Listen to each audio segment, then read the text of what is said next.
ठीक है, तो देखिए और आगे बताते हैं। ऑन वन सच वॉइज, देखिए सेकेंड पैराग्राफ हम बता रहे हैं। हिज शिप रिच्ड अ डिजर्टेड आइलैंड।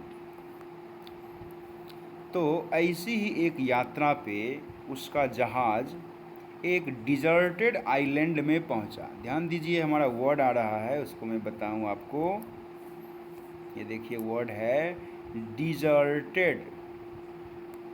तो डिजर्टेड का मीनिंग होता है सुनसान, वीरान, जहाँ पे कोई नहीं रहता हो। तो उसका जहाज़ ऐसे ही सुनसान आइलैंड पे पहुंचा। Sinbad and his companions were very hungry. तो सिंदबाद और उसके जो ये कंपेनियन है, कंपेनियन का मतलब साथी, तो सिंदबाद और उसके साथी बहुत भूखे थे। ऑन दी शोर, शोर का मतलब क्या हो गया? किनारा, समुद्र का किनारा। तो किनारे पे उन्होंने देखा कि बहुत सारे फ्रूट लैडन ट्रीज। ध्यान दीजिए इस वर्ड पे, क्या वर्ड बताए? फ्रूट लैडन ट्रीज, मतलब कि फल से लदे हुए पेड़। उन्होंने देखा कि बहुत से फल से लदे हुए पेड़ थे, मतलब पेड़ में ढेरों फल लगे हुए थे। They went to the trees to eat the fruits. तो फल खाने के लिए वो पेड़ के पास गए। Sinbad felt sleepy and slept under a सैडी tree. ये देखिए वर्ड क्या आया? स्लीपी। तो स्लीपी का मतलब हुआ कि नींद आना, सुस्त हो जाना। तो सिंदबाद को सुस्ती आ गई और वो एक छायादार पेड़ के नीचे सो गया। When he woke up, जब वो जगा, he found that his companions had left him. तो उसे पता चला कि उसके साथी सब उसे छोड़ करके जा चुके थे। His ship had sailed away and he was all alone on the island.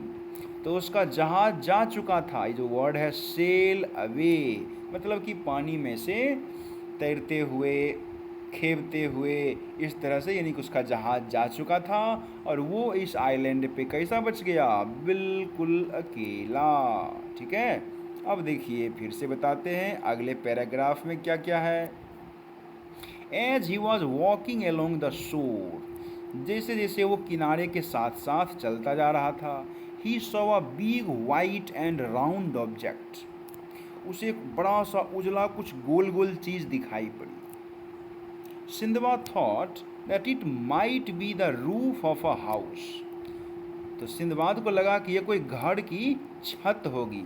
He try to find a way to get inside but failed to do so. तो वो अंदर जाने का रास्ता खोजा लेकिन जा नहीं पाया। फिर देखिए आगे, देखिए लिखा है इस पैराग्राफ में कि he try to climb upon it but it was too smooth. तो वो उस पर चढ़ना चाहा लेकिन वो बहुत चिकना था। Suddenly the sky began to look dark. एकाएक क्या हुआ? आकाश काला पड़ने लगा। सिंदबाद लुक्ड अप, उसने ऊपर देखा। He saw a giant bird flying towards him. उसने देखा कि एक चिड़िया, जायंट जो वर्ड है जायंट, तो जायंट का मतलब होता है बहुत ही विशाल काय। तो एक विशाल काय पक्षी उसकी तरफ उड़ा हुआ आ रहा था। It was as big as the sail of a ship.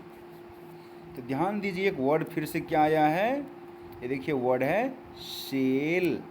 हाँ, तो सेल का मतलब होता है जहाज में लगने वाले वो मोटे मोटे टेंट वाले कपड़े जिसका पाल बनाया जाता है, और जब हवा चलती है तो उस पाल को धक्का जब हवा मारती है तो जहाज़ और अधिक स्पीड में चलता है। तो उतना विशाल ये पक्षी था। It was the rock. देखिए क्या वर्ड लिखाया? ROC। यही उस चिड़िया का नाम है, रॉक। और ध्यान दीजिए हम जो एक वर्ड पहले से पढ़े हुए हैं वो है ROCK। तो हो गया चट्टान, लेकिन ये है चिड़िया का नाम।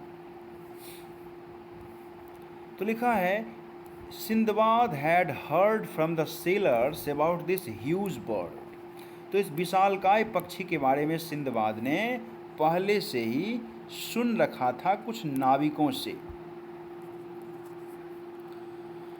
Suddenly he realize that the round object was the roc's egg. एकाएक अब उसे एहसास हुआ, ये देखिए वर्ड लिखा है, एकाएक उसे एहसास हुआ कि ये जो राउंड ऑब्जेक्ट है वो उस रॉक का अंडा है।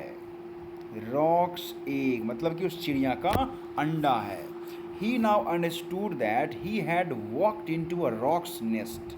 और तब उसे समझ में आया कि अब वो उस चिड़िया के घोंसले में आ गया है। He was afraid of the big bird. अब उसे उस विशालकाय पक्षी से डर लगने लगा। ही hide himself behind the beside the egg. देखिए बिसाइड का मतलब होता है बगल में, तो अंडे के ही बगल में वो छिप गया। इस वर्ड पे ध्यान देंगे फिर से। हिड, हाइड मतलब होता है छिपना, उसी का रूप है भी टू हिड। तो वो उस अंडे के बगल में ही छिप गया। थ्रू आउट द नाइट, पूरी रात, यहाँ लिखा है through out the night meaning हुआ पूरी रात। The bird sat on her egg. तो चिड़िया अपने अंडे पे बैठी रही। और ध्यान दीजिए ज़रा, ये जो लिखा है हर, इससे हम अनुमान लगा सकते हैं कि ये चिड़िया ज़रूर ही मादा रही होगी। Sindbad utilized that time in thinking how to get away from there. और यूटिलाइज वर्ड का मीनिंग होता है उपयोग करना।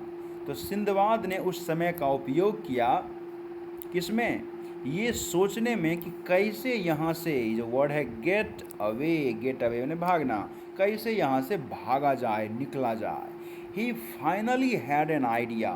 और अंततः उसके मन में विचार आया। तो यहाँ तक हुआ। अब देखिए, he tied one end of his turban. तो पहले देखिए इसको हटा दें पहले, हाँ। He tied one end of his turban. Turban का मतलब पगड़ी जो माथे में पहनते हैं। तो अपनी पगड़ी का एक छोर उसने कहाँ बांध दिया, टाइम ने देखिए बांधना होता है, टू द बर्ड्स लेग, चिड़िया के टांग में बांध दिया। And the other end of the same turban to his waist. वो आगे लिखा हुआ है। तो चिड़िया के टांग में उसने एक टुकड़ा बांध दिया, यानी कि अपने उस टर्बन का, टर्बन मतलब पगड़ी। और पगड़ी वो कैसे बनाया होगा, जैसे कि गमछा हम लोग यूज़ करते हैं, तो वैसे ही गमछा बड़ा सा टुकड़ा, उसका एक छोर बांध दिया चिड़िया के टांग में, और दूसरा छोर कहाँ बांध दिया, अपने कमर में, वेस्ट में। और इसके आगे क्या हुआ ये देखेंगे अगले दिन। Thank you.